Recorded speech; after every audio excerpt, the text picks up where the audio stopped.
Bon, bah content de te revoir. Eh, tu ne m'as pas beaucoup manqué.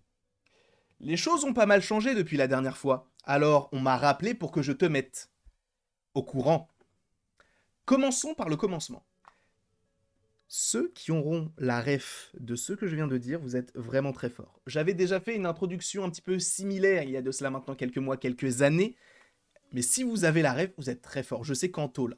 Anto c'est sûr, il a la référence. Mais pour ceux qui l'auront, vous êtes vraiment incroyable. Quoi qu'il en soit, cette référence n'a aucun rapport avec l'intitulé et le contenu de cette vidéo, puisque oui, tu as lu le titre. Après avoir appris que James Gunn et Peter Safran s'occuperaient respectivement de la partie créative et commerciale, en tout cas financière, tout ça, de DC Studios, donc l'avenir supposément de DC, ce qu'on a évoqué notamment hier ou avant-hier, je ne sais plus exactement, je n'ai plus la notion du temps. Mais en tout cas, on l'a déjà évoqué sur la chaîne, que ce soit sur YouTube ou sur TikTok, donc ça, on passe, ça a déjà été évoqué sur la chaîne, mais là, on a une nouvelle information de The Hollywood Reporter que nous a relayé justement notre Mathéo national. Alors sachez que, bon, le Mathéo, c'est quelqu'un qui a une chaîne YouTube, qui s'appelle donc la chaîne du geek, bien sûr. Alors, la chaîne est très bien. Hein. La chaîne est... Oh, bon, j'ai rien à dire sur la chaîne, elle est particulièrement intéressante. Mais le bonhomme, non. Le bonhomme, c'est un peu un mec exécrable. Je crois même qu'il a... voilà, il a quelques meurtres à son actif. Bien sûr, c'est faux. Ne vous inquiétez pas. Mathéo n'a jamais tué personne. Mais en tout cas, sachez qu'on va parler donc de cette news. C'est même pas une rumeur, c'est une news, puisque ça sort de The Hollywood Reporter, qui est pour le coup une vraie source fiable. Et du coup, qu'est-ce qu'on nous apprend dans ce petit article rédigé par Leslie Goldberg, sachant que vous aurez le lien, bien sûr, en description. On apprend que la série HBO Max Green Lantern est en cours de réaménagement et a perdu, notamment, son scénariste. Alors, il faut savoir quelques petites choses. Oui, il y avait bien un projet Green Lantern qui avait été annoncé peut-être en... Je ne me souviens plus exactement, peut-être en 2019 ou 2020, je ne sais plus du tout, mais dans ces eaux-là, il y avait un projet de série qui devait arriver. Et au fur et à mesure, le DC Fandom 2020 n'en a pas parlé, 2021 non plus, 2022, bah du coup, il n'y en a pas eu. Et on n'avait aucune news sur ce projet-là. Et dans ma tête, je m'étais dit, bah, c'est terminé. Enfin, Green Lantern, moi, j'aime bien le personnage, tu vois. Et je fais même partie des personnes, alors, je me dégoûte, mais qui ont un peu apprécié sous certains aspects le film avec Ryan Reynolds. Bon, il est pas incroyable, hein, mais bon, il est pas zéro, tu vois, il y a pire, il y a bien pire. Mais c'est vrai que j'avais un petit peu peur parce que je m'étais dit, bah, le personnage, je l'aime bien. En tout cas, puisque là, c'était, je crois que c'était peut-être sur Al Jordan, je ne sais plus, parce que c'est ce que dit The Hollywood Reporter, Al Jordan et Alan Scott, puisque je crois qu'on devait en avoir deux, mais bref. Du coup, c'était sur Al Jordan, le film était plutôt sympa, etc. Bref, pas plutôt sympa, tout est relatif, bien évidemment.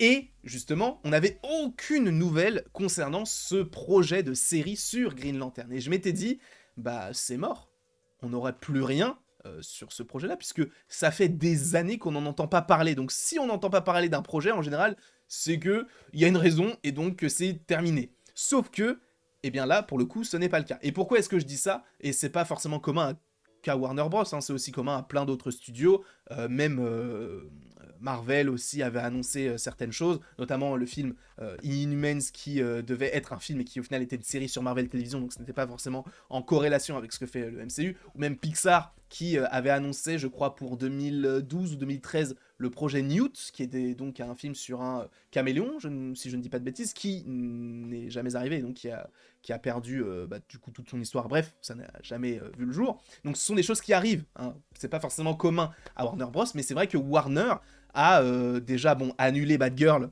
au dernier moment, donc c'est un petit peu dommage parce qu'en vérité, bon, j'étais pas forcément hypé par le projet, mais je m'étais dit pourquoi pas. Et en plus de ça, il y avait aussi un autre projet. Alors il y en a plein d'autres, hein, peut-être qui ont été supprimés par Warner, mais il y en avait un que j'attendais particulièrement.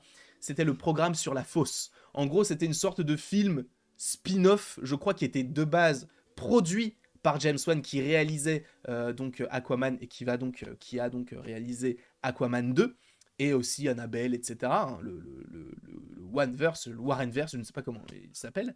Mais du coup, il y avait un film spin-off qui était prévu concernant la fosse, etc. Et ce film a été annulé.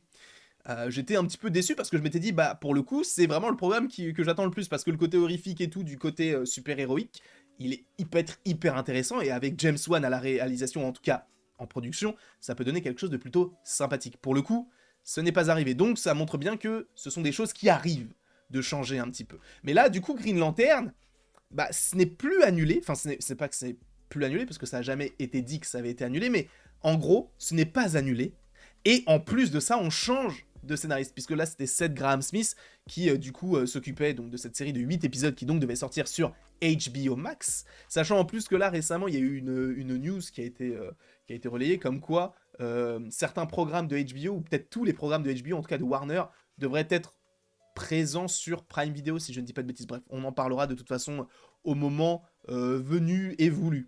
Mais du coup, la série change de réalisateur, enfin en tout cas de scénariste, sachant que là, on avait des acteurs qui avaient été choisis donc pour jouer les deux Green Lantern choisis pour le coup, et donc le producteur de la série, Greg Berlanti, devait à l'origine tourner autour de ça. Donc le projet existait, il y avait un producteur, il y avait un scénariste, il y avait des acteurs qui avaient été choisis pour jouer les deux Green Lantern. Jusque-là, tout va bien. Sauf que, de toute façon, comme vous l'avez appris hier, alors pas par rapport à moi, parce que moi je ne fais que relayer l'information, je ne suis pas du tout dans le milieu de tout ça et je ne le serai jamais. Mais du coup, je vous ai repartagé du coup une information qui était aussi de The Hollywood Reporter, où justement on te disait que eh bien, James Gunn et Peter Safran s'occupaient du coup de DC Studios, donc l'avenir de DC du côté télévision, animation et film, en tout cas cinéma.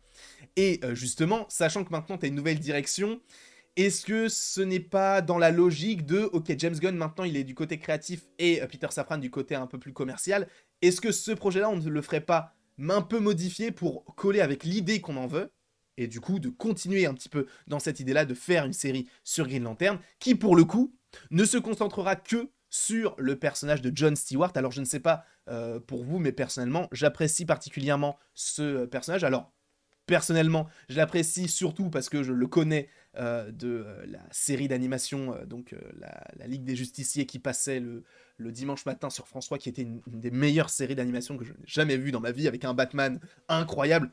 J'étais un peu moins fan de Superman, je te l'avoue, à ce moment-là, mais Batman, il était fou. Et donc, on avait ce Green Lantern-là. Et moi, je l'adorais. Je trouvais qu'il était hyper intéressant, hyper stylé, tout, très énervé. Et en plus de ça, si je ne dis pas de bêtises, il était en couple avec Hawk Girl. Et Hawk Girl, je la trouvais jolie, tu vois. Alors, c'était qu'un dessin, et j'avais quoi? J'avais 5 ans. Mais c'était un petit crush. Et du coup, je m'étais dit, ah putain, John Stewart, il sort avec Hawk Girl. Waouh, incroyable. Mais j'en parlais à personne, puisque personne ne regardait cette série dans mon entourage. Donc, je le gardais pour moi. Ou alors, je le parlais à mes amis imaginaires. J'en ai 28. Ok, qui sont devenus maintenant mes autres personnalités, sachez-le. Mais donc, il faut savoir que ce projet Green Lantern existe toujours, mais je crois qu'il a un petit peu changé, puisque c'est ce qu'on nous dit là. Lorsque HBO Max a annoncé des plans pour Green Lantern en octobre 2019, Berlanti l'a décrit comme étant le plus grand spectacle de DC jamais réalisé, avec des plans pour que la série aille dans l'espace. Les initiés à l'époque ont déclaré qu'ils étaient sur le point d'être... Enfin, ça serait l'émission la plus chère réalisée par DC, sauf que, ils ont changé de direction. Et du coup, le budget de l'émission à l'avenir devrait être nettement inférieur, car HBO Max, sous la direction de Warner Bros. Discovery, combiné à David Zaslav, se concentre sur le bon dimensionnement de différents actifs. Dans le cadre de la démarche visant à retrouver des économies de coûts estimées du coup à 3 milliards de dollars, Zaslav et ses chefs de division ont abandonné un certain nombre de projets. Donc ils ont abandonné notamment Batgirl et du coup ce que je vous avais dit, qui pour le coup c'était peut-être des projets peut-être avec un gros coût mais qui auraient ramené pas autant d'argent qu'espéré, je ne sais pas. Mais du coup ce qui est hyper intéressant c'est que eh bien la série aurait du coup une vision un petit peu plus réduite de ce qu'on aurait pu avoir si jamais il n'y avait pas eu tous ces problèmes financiers.